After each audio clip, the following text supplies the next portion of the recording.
अस्सलाम वालेकुम दोस्तों, आपको मैं खुश आमदीद कहता हूँ नुमेद नॉलेज में।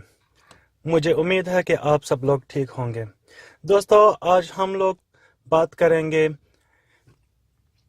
मार्स के बारे में। क्या इंसान वाकई वहाँ पे रह सकता है कि नहीं? बहुत से साइंसदान ऐसे हैं जो कि पेशगोई करते हैं कि 2050 में इंसान वहाँ पे रह सकता है। पर बिफोर दोस्तों हम इसको स्टार्ट करें, मैं चाहता हूँ कि आप मेरा चैनल को सब्सक्राइब और घंटी को सब्सक्राइब करना मत भूलिएगा। आप सबका शुक्रिया। प्लीज़ सारी वीडियो देखिएगा और अपनी राय से ज़रूर आगाह कीजिएगा।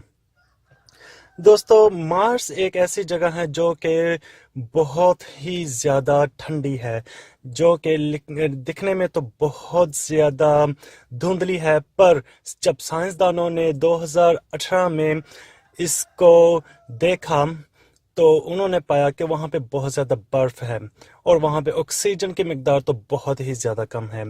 जी हाँ, आप जानकर तो बहुत ज़्यादा परेशान होंगे कि इंसान वहाँ पे कैसे रह सकता है, पर साइंसदानों ने इसका भी इलाज निकाल लिया है।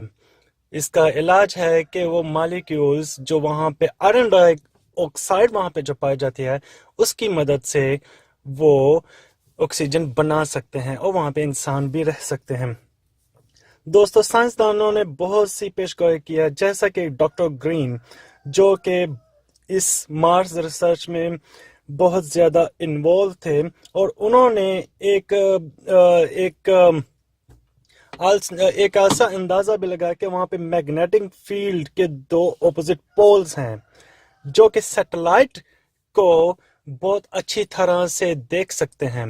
सैटेलाइट वहाँ से जो इमेजेस भेजती है, वहाँ से इन्होंने देखा कि मार्स में इंसान तो कोई नहीं रहा, पर वहाँ पे रहना नामुमकिन भी नहीं। पर जहाँ तक इंसान कैसे वहाँ पे दरख्त और इंसानी मुआशरत कैसे वहाँ पे रहेगी, ये तो अब तक साइंसदानों को नहीं पता। पर वहाँ पे पानी भी पाया जाता है, पर पानी ऐसा नहीं है जैसा आप समझते हैं। वहाँ पे ज़्यादा से ज़्यादा नमकीन पानी है, और इसलिए इनको पानी बनाने के लिए भी रिसर्च कर रहे हैं। और दोस्तों, आपको एक और बात बताता चलूं कि वहाँ पे इंसान अगर रह सकेंगे तो वो भी अंडरग्राउंड रह सकेंगे, क्योंकि बाहर का माहौल इतना ठंडा है कि इंसान बर्फ़ के साथ भी जम सकता है। और साइंसदान जैसा कि नासा बता रहा है कि 2032 तक इंसानों को वहाँ पे भेज के और नमूने इकट्ठे करके वो इस बात का अंदाज़ा लगा सकते हैं कि वहाँ पे इंसान रहना शुरू हो जाएंगे 2050 में। और दोस्तों, आपको एक और बात बताता चलो, 2030 तक तो बहुत ज़्यादा परेशानी होगी इनको, पर उससे ज़्यादा साइंसदान चाहते हैं कि किसी तरह ऑक्सीजन को बनाया जाए और पानी को भी बनाया जाए। उन्होंने वहाँ पे जो सबसे पहले अपोलो अपना रॉकेट भेजा था, वहाँ पे इनकी रिसर्च के मुताबिक इन्होंने वहाँ पे ड्रिल मशीन के ज़रिए कुछ ऐसे मकदार देखी हैं जो कि इस ज़मीन पे नहीं पाई जाती। वहाँ का क्लाइमेट, वहाँ की हवा बहुत ही ज़्यादा मुख्तलिफ है। और जबकि दोस्तों, आपको सबसे बड़ी बात ये भी मैं बताता चलूँ कि हमारी ज़मीन पे 24 घंटे हैं, जबकि मार्स पे 25 घंटे हैं। इसकी वजह यह है कि सूरज की